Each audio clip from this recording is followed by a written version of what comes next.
Well, hello, I'm Joe, and welcome to the Joe Show, where truth is our mission, rally our round, said as we see it, and frankly as well.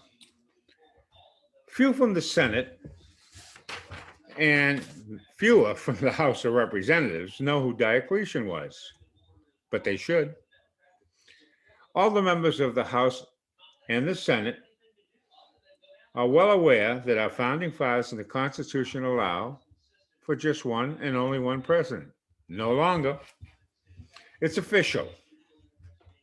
The White House government website reads the Biden Harris administration, aka de facto co-presidency. A directive has gone out to all government agencies now to refer to the Biden Harris administration. No longer is it President Biden, it's the Biden Harris administration all over the place. Surreptitiously, the presidency, as delineated in the Constitution, has morphed into a joint venture, a duality, a co-presidency, so to speak, without the consent of the governed and in violation of the Constitution. Which brings me back to Diocletian. He was a Roman emperor, born in Croatia, of humble beginnings, by the way. I believe his parents were slaves. He ruled between 284 to 305 AD.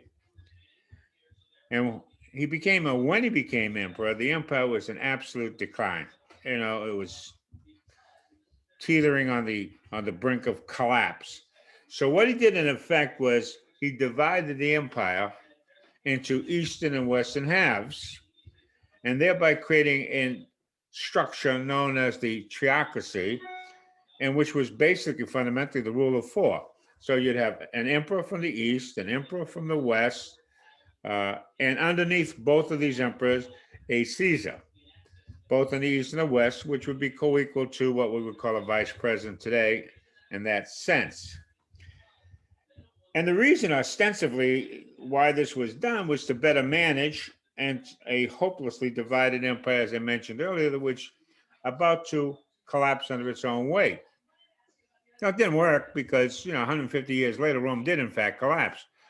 Although in the East, in all fairness, it persisted until 1453 when it succumbed to the Ottoman Turks.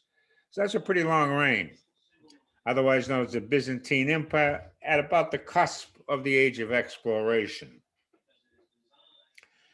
Ultimately, the point being that historically, co-thises and co-thats have never had a very good track record. And as Einstein famously observed, the definition of insanity is doing the same thing over and over and over again and expecting different results. Co-rulers or co-rule has been tried over and over and over again with the same result: failure. Likewise, the Biden Harris administration is doomed to failure.